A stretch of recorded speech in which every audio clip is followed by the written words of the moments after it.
Hello, నేను doctor Indrani, IVF consultant at Hegde fertility centre Suchitra branch. Sperm కౌంట్ని increase చేయడానికి ఎలా అంటే బెస్ట్ డైట్ ఏం తీసుకోవాలి? నార్మల్గా ఇప్పుడు ఏంటంటే ఇన్ఫర్టిలిటీ అంటే సంతానలేమి సమస్యతో ఉన్నప్పుడు కారణాలు అంటే ఆడవాళ్ళతో పాటు మగవాళ్ళకి ఉన్న కారణాలు ఆల్మోస్ట్ 50% అని చెప్తాం. అంటే ఇది చాలా పెద్ద కాంట్రిబ్యూషన్.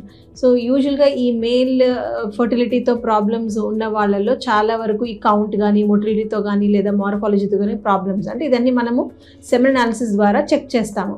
సో చూస్తున్నది ఏంటంటే చాలా కౌంట్ కానీ మొటిలిటీ కానీ ఇవన్నీ కూడా ప్రాబ్లమ్స్ అనేది ఈ మధ్య కాలంలో చాలా ఎక్కువగా చూస్తున్నాం. అంటే మేల్ ఫర్టిలిటీ సైడ్ నుంచి ప్రాబ్లం కొంచెం ఎక్కువగా ఉంటుంది. సో డెఫినెట్లీ ఈ టైంలో మనము వాళ్ళ డైట్ పరంగా లేదా వాళ్ళ లైఫ్ స్టైల్ జీవన శైలి పరంగా వాళ్ళు మార్పులు చేసుకోవాల్సిన అవసరం చాలా ఉంది. సో అందులో మనం చెప్పుకునేది డైట్ కూడా ఒకటి ఇంపార్టెంట్ అనమాట. సో ఈ డైట్లో అంటే వాళ్ళు తీసుకునే ఆహారంలో ఎలాంటి మార్పులు అనేది చేయాలి.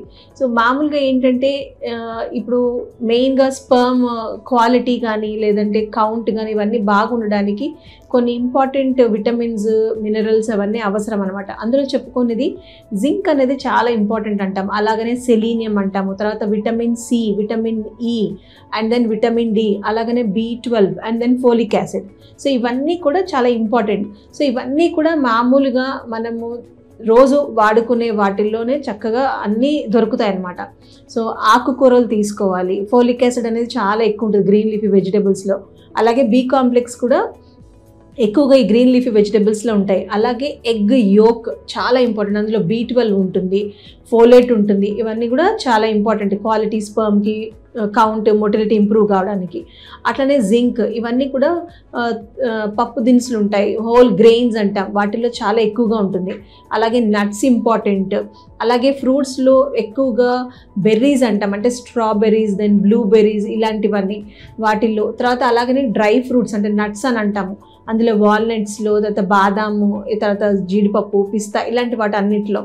సో ఇవన్నీ కూడా అంటే మనం తీసుకున్న బ్యాలెన్స్డ్ డైట్ అంటే అన్ని రకాలు పోషకాలు విలువలు ఉన్న అన్ని రకాల ఫుడ్ అంటే ఆకుకూరలు తీసుకోవడం, ఫ్రూట్స్ తీసుకోవడం, అలాగనే ఆహార పదార్థాల్లో గ్రెయిన్స్, హోల్ గ్రెయిన్స్, పప్పు దినుసులు అలాంటివి వాడడం. ఆ తర్వాత ఫిష్ కూడా చాలా మంచిదన్నమాట. అందులో ఏంటంటే ఒమేగా-3 ఫ్యాటీ యాసిడ్స్ ఉంటాయి.